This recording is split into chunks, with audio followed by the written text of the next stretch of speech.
누가복음 13장 31절로 35절의 말씀을 가지고 내가 갈 길을 가야 하리니 라는 제목으로 말씀을 증거하겠습니다.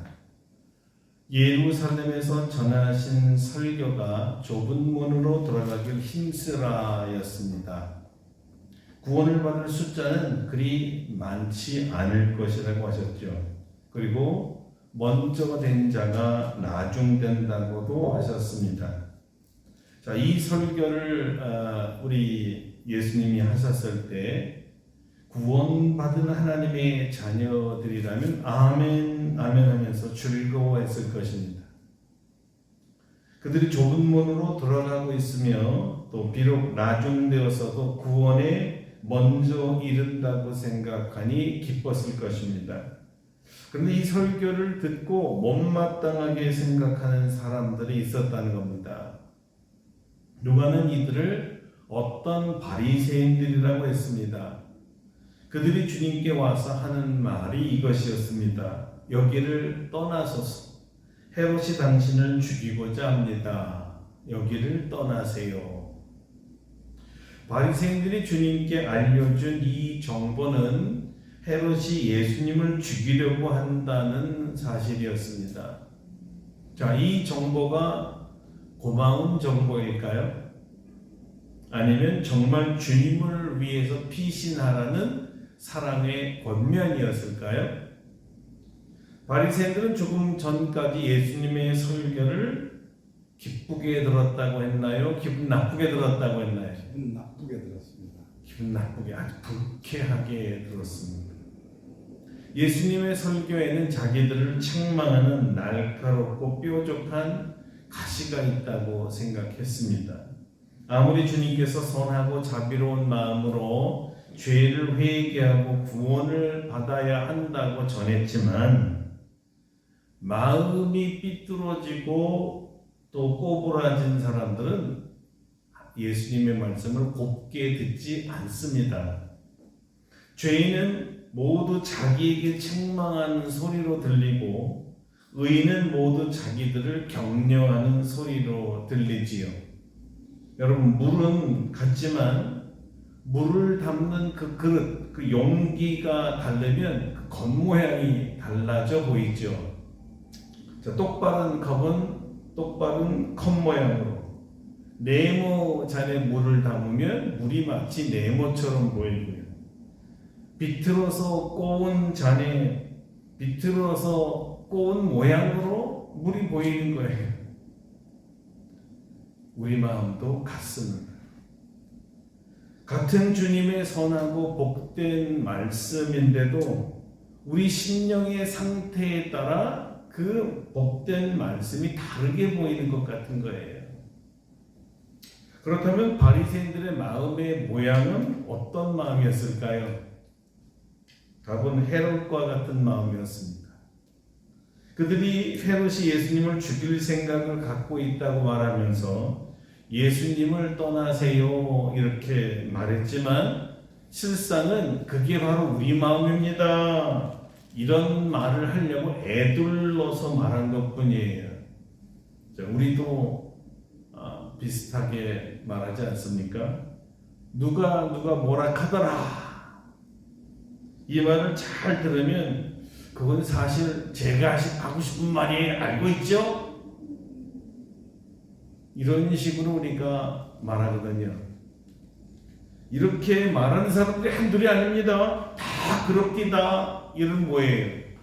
속으로는 내가 조금 힘을 줘서 거짓말을 하긴 했어도 내가 이만큼 원하는 거예요. 알았어요?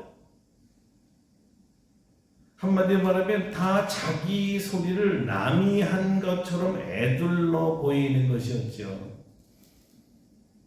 만약에 내가 그랬어요 라고 상대방 앞에서 직언을 하게 되면 오히려 세게 나와 나를 반박할 수 있기 때문에 자기 방어를 친 것뿐입니다. 자, 이런 것을 일종의 기만전술이라고 하는데요.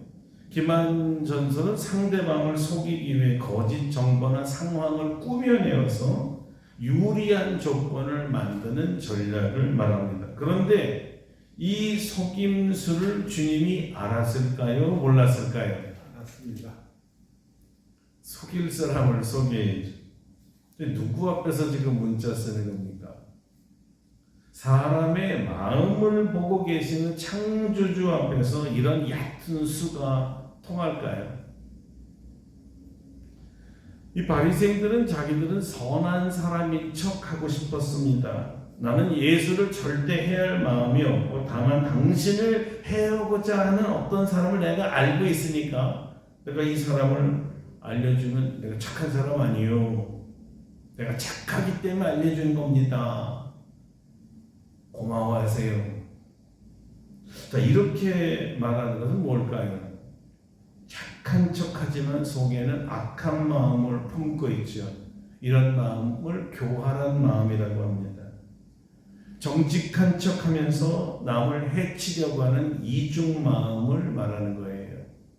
이런 교활한 사람을 비유할 때 가장 많이 쓰는 동물은 여우였던 것 같습니다. 우리나라에만 이런 줄 알았더니 이스라엘 사람도 같은 표현을 오늘 성경에서 쓰고 있어요. 100년 묵은 여우, 1000년 묵은 여우, 오래 묵을수록 교화하는 정도를 말하는 거잖아요. 아주 여우 같은 사람들이 예수님께 딱 붙어서 친한 척, 위하는 척 하며 다니는 것을 보았어야 했지요. 세상이 다 아는 데마다예요. 어떻게 알죠? 예수님만 그 자리에서 없어 보세요. 그럼 어떻게 될까요?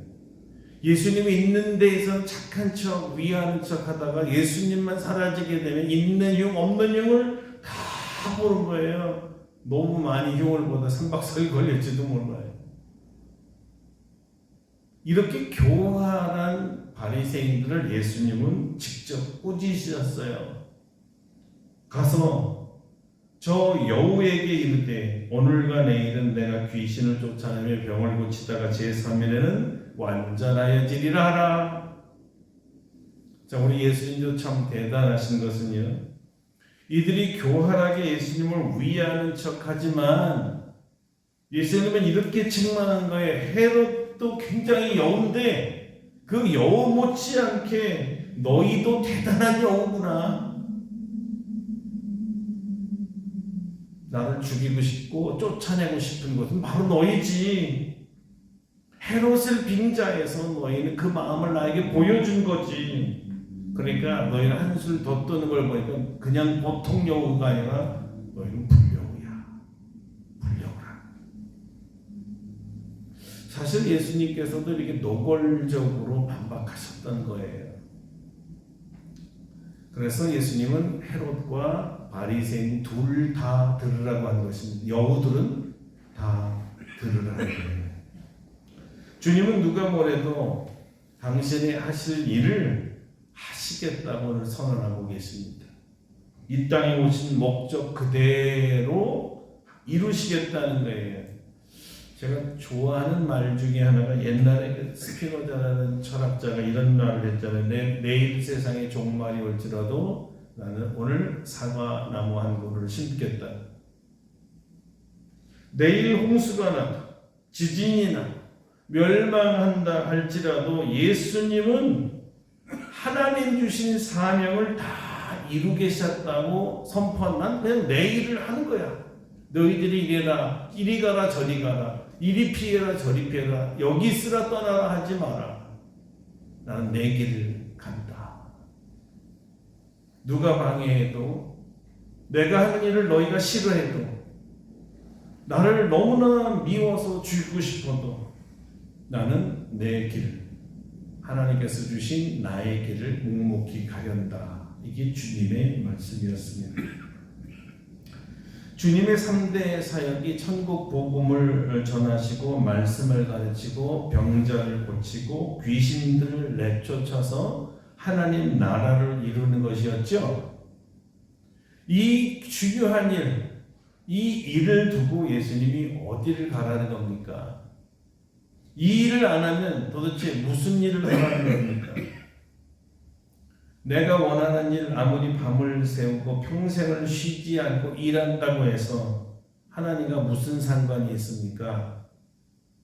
하나님께서 원하시고 명하신 일이 아니면요, 우리가 밤을 새워서 일을 하고 12년 동안 단 하루도 쉬지 않고 일해도 안식일이 없이 난 열심히 살았다 해도 아무 소용이 없는 거예요. 하나님이 원하시는 일이 아니라는 말이죠. 다 자기 의를 지금 내세우는 거잖아요. 내가 얼마나 열심히 산 사람인데 하나님하고는 무관한 칭찬을 스스로 하고 있는 거죠. 자, 자기 업을 올리고 자기 공로를 치하하고 자기 자랑에 도취된 사람들은요, 하나님하고는 아무 관련이 없습니다. 하나님의 사람은 하나님께서 명하신 일만 합니다.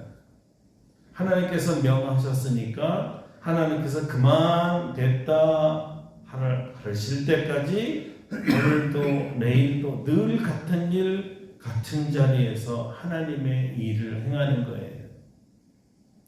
사도 바울 선생님께도 같은 말씀을 하셨습니다. 보라, 이제 나는 성령에 매여 예루살렘으로 가는데 거기서 무슨 일을 당할는지 알지 못하노라. 오직 성령이 각 성에서 내게 증언하여 결박과 환난이 나를 기다린다 하시나 내가 달려갈 길과 주 예수께 받은 사명 곧 하나님의 은혜의 복음을 증언하는 일을 마치려 하면 나의 생명조차 조금도 귀한 것으로 여기지 아니하노라.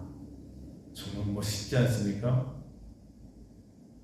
저는 설교하다가 이 말씀을 참 많이 전하는 것 같은데 제가 좋아요. 너무 멋져요. 사도 바울과 같이 제가 고백하고 싶어요. 나의 길을 가련다.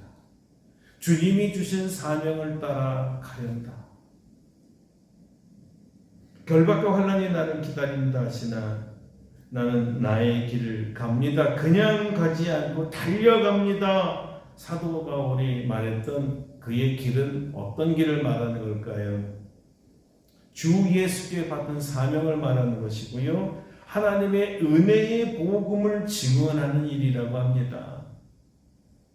이 일을 마치려 하면은 자기의 생명조차 조금도 귀한 것으로 여기지 않겠다는 거예요.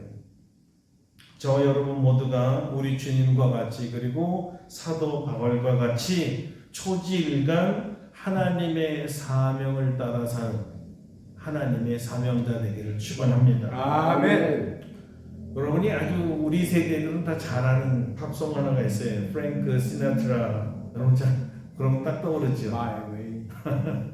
My Way라는 노래가 있는데 물론 성서 이야기도 아니고 신앙 간증은 더더욱도 아닙니다만 또 어쩌면 극히 인본주의적인 생각일 수도 있어요. 하지만 여기서 그 사람이 하는 가사를 잘 보면 삶을 지향하는 자세, 이건 우리가 좀 배워야 되지 않을까 생각이 들어서 잠깐 가사를 한번 읽어 드리려고 합니다.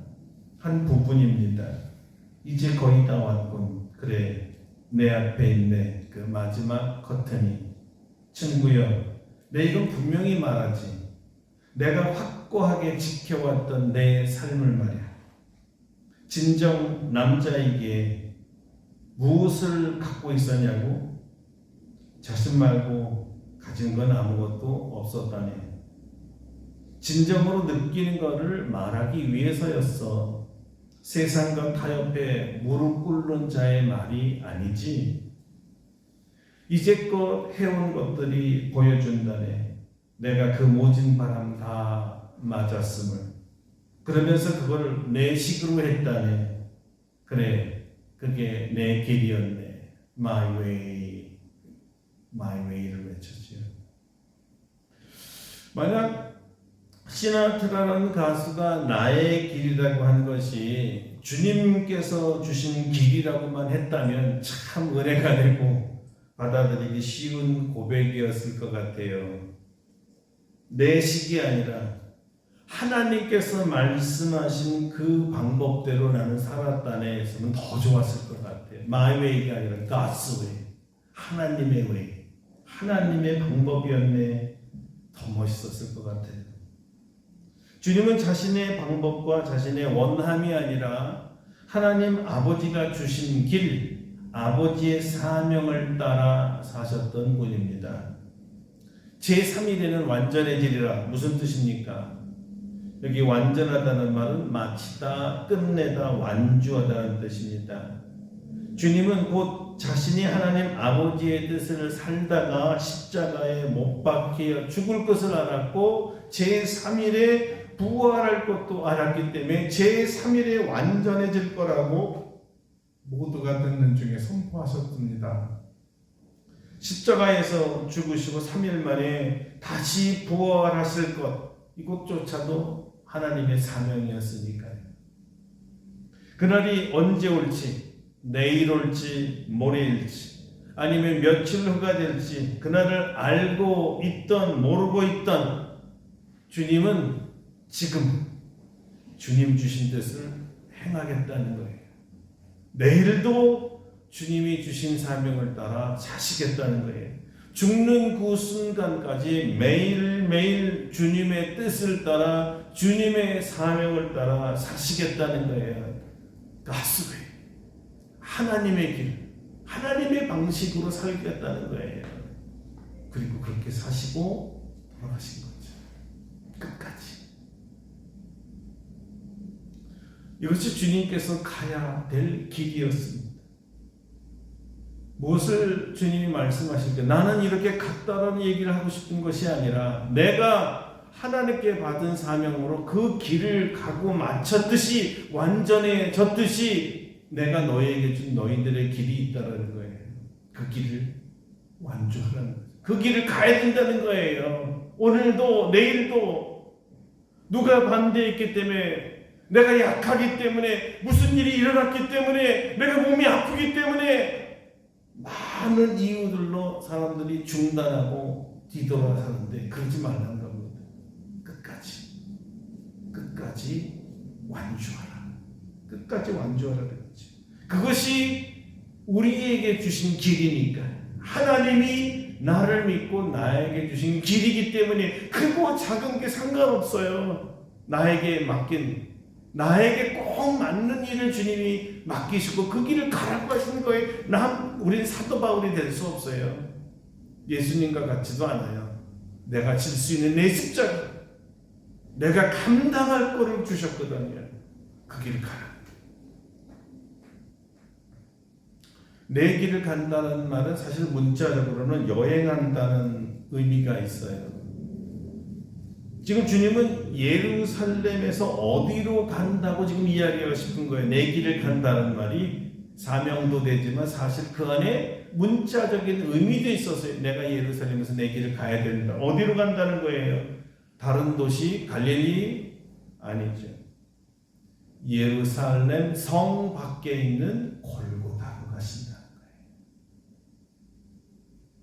예루살렘 언덕입니다. 왜 그곳에 가시려고 했을까요? 왜 성 밖으로 나가시려고 하셨을까요? 한마디로 말하면 거기서 죽어야 하니까 죽으러 간다는 뜻이었어요. 그래서 이것을 저는 죽음의 여행이라고 부릅니다. 죽음의 여행 아니면 죽음애로의 여행이죠. 죽으러 가는 여행, 이게 더 맞을지 모르겠어요. 누구처럼요? 선지자들처럼. 예수님은 선지자들이 예루살렘 밖에서 죽임을 당한 것처럼 자신도 죽임을 당하러 간다고 하신 거예요. 자신의 죽음을 정확하게 알고 계셨다는 거죠. 어떻게 죽을 것을 말이죠. 오늘, 내일, 그리고 모레 나는 나의 길을 갈 것이다. 곧 십자가를 질 시간이 다 됐음을 알고 계셨던 거죠. 만약 우리가 며칠 있으면 죽을 것을 알고 있다면 여러분 오늘 어떠실 것 같으세요? 만약 창밖에 멀리 언덕에 내 십자가가 세워지고 거기서 못 박혀 죽을 것을 안다면 지금 심정이 어떠실 것 같으세요? 내 십자가, 예수님 말고 내 십자가. 나를 죽일 그 십자가 말이지. 십자가 못 박기 전에 사람이 감당할 수 없는 고문을 당할 것을 알고 있다면요, 채찍의 살점이 뚝뚝 떨어져갈 그 고통도 알고 있다면, 그것을 알지만 피할 길이 없고 정해진 길이라 반드시 그 길을 가야 한다면, 그때 공포감에 죽음이 무서워 떨고 울고 이제 더 이상 아무 꿈도 소망도 열정도 사랑도 다 사라질 것을 안다면, 마치 모든 것이 정지된 것처럼 순간에 다 멈춰서 있을 것 같습니다. 이제 곧 끝이구나. 멈춰 있잖아요. 이미 마음이 죽습니다. 죽기 전에 미리 죽어요. 그러나 주님은 이것을 알면서도 그럴 수도 없었습니다. 좌절하고 두려워 방 안에 들어가 한 발자국도 떼지 않고 빵 한 조각, 물 한 조각 먹지 못하고 입이 바짝바짝 마를 그럴 겨를도 없었습니다. 1분이라도 1초라도 더 천국 복음을 전해야 했습니다. 한 사람이라도 더 고쳐야 했고요. 자신을 돌볼 여유가 없었어요. 유서 쓸 시간도 없었습니다. 처음부터 예수님은 자신을 위해서 온 것이 아니고 자기 백성들을 위해서 오셨기 때문에 오신 목적을 철저히 마지막까지 최후의 일각까지 지키는 게 예수님에겐 더 중요했습니다. 시험들 시간, 슬퍼할 시간, 통곡할 시간, 유서라도 하나 남겨줄 시간이 없었어요. 그 시간이면 더 많은 사람들을 구원할 수 있었고 더 많은 사람을 치유할 수 있었으니까요. 여러분, 이것이 하나님의 사명에 붙들려 사는 사람의 모습입니다. 주님은 여러분이 그렇게 되기를 원하고 계세요. 다음으로 내 길을 간다 할 때 이 말은 누구를 따라가다, 따르다 또는 복종하다라는 의미를 갖고도 있습니다. 예수님은 철저히 하나님을 따르며 하나님께 복종하는 삶을 최고의 행복으로 알았습니다. 이거를 최고의 행복으로 아는 분이라니까요. 여러분은 어떤 거 할 때 제일 행복하세요? 죽음으로의 행복한 여행. 이 흥미롭게도 이 말은 하나님의 사명을 띠고 하나님으로부터 보내진다는 의미가 있습니다. 하나님이 보내셨기 때문에 하나님의 사명을 담당하는 자가 되었고 그 사명을 위해서 살았고 마지막까지 그렇게 살겠다는 뜻이었어요. 마지막 순간까지. 그 사명 중 죄인의 짐을 짊어지고 십자가에서 죽는 것이 마지막 사명이었습니다. 그래서 내 길을 간다는 말은 이제 하나님께 복종하기 위해 이 세상에서의 삶을 떠나겠다. 이제 이 삶에서 떠나겠다. 무슨 얘기예요? 이제 죽으러 간다. 나 죽으러 간다는 의미였어요. 여기서 주님은 이렇게 우리에게 질문하십니다. 너희는 내가 너희에게 준 사명에 순종하기 위해 십자가를 즐겁게 지러 갈 수 있겠느냐? 너희도 떠날 수 있겠느냐? 죄 없는 주님은 이렇게 하나님께서 주신 사명에 따라 갈 길을 간다고 하시는데 예수님께서 대속하기 위해 온 이 백성들은 이 예수님을 어떻게 대했습니까? 오랫동안 이스라엘 백성들은 주님의 이름으로 와서 주님의 말씀을 전하는 선지자들을 다 죽였습니다. 하나님께서 파송한 종들을 돌로 쳐 죽였습니다. 아무리 품어주고 사랑하고 함께 하자고 하여도 끝내는 뿌리치고 말았습니다. 그들은 하나님을 원치 않았습니다. 구원을 원치도 않았어요. 죄인 모습 그대로 죄악 가운데 살기를 더 원했습니다.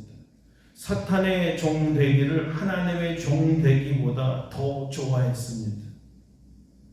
이런 자들이 어떻게 주님을 사랑하고 주님의 말씀을 지키며 주님의 사명을 따라 살아갈 수가 있겠습니까? 오히려 참된 말씀, 참된 생명, 참된 삶을 가르치니 여우처럼 예수님을 죽이려고 했지요. 하나님을 사랑하는 척하면서 말씀을 사랑하는 척하면서 은근슬쩍 주님을 죽이려고 했습니다. 교활한 여우처럼 말입니다. 자, 이들의 최후는 어땠을까요?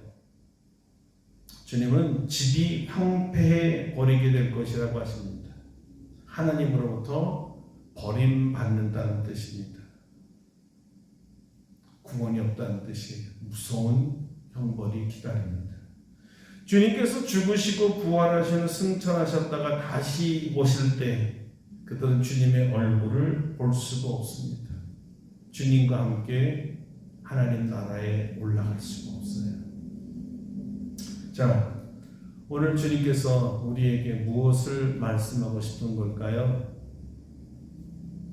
우리도 주님처럼 하나님께서 주신 길, 그게 내 길이거든. 내 길을 가른다. 하나님이 내게 주신 내 길을 가른다. 이렇게 말하는 것입니다. 어떤 길이죠? 우리에게 주신 십자가의 길입니다. 고난의 길을 말합니다. 왜냐하면 고난 없는 영광은 없기 때문이죠. 십자가 없는 부활이 없기 때문이에요. 그래서 좁은 문으로 들어가라고 말했던 것이고요. 오늘도 사람들이 알아주건 알아주지 않건 내게 주신 사명을 따라 살아가라는 것입니다. 모두가 사명감 잃어버리고 아니라는 삶을 살 때도, 그래서 아무도 주위에 하나님의 뜻대로 살아가는 사람이 없을 때 왜 나만 사명을 따라 살아가야 됩니까? 왜 나만 고난을 받아야 됩니까? 왜 내가 내 길을 가야 됩니까? 반문하는 것이 아니라 나라도 너라도 주님 주신 길을 가는 사람이 되라는 거예요. 이 마음으로 사는 자가 사명을 받고 사는 사명자입니다. 주님 오실 때까지 오늘 아니면 내일, 모레 하루하루를 우리 주님께서 우리에게 맡겨주신 교회, 아름답고 복된 교회를 섬기며 사는 거예요. 죽는 날까지, 바로 그 순간까지 주님처럼, 주님, 나는 주님이 세우신 주님의 사명자이오니 주님 주신 사명을 따라 내 길을 갈 것입니다. 가겠습니다. 아니, 가고 있습니다. 주님. 이런 고백을 하시면서 묵묵히 주님을 따라가라는 것입니다. 기도하겠습니다. 내가 내 길을 가야 된다고 하신 주님처럼 우리에게도 주님께서 맡겨준 길들이 각자 다 있습니다. 알아주지 못한다고 해서, 모두들 안 한다고 해서 나도 따라가는 것이 아니라 나만이라도 주님 주신 사명을 따라 내 길을 가겠습니다. 선하는 귀한 기도 시간이 되길 바랍니다. 다 같이 동성으로 기도합니다.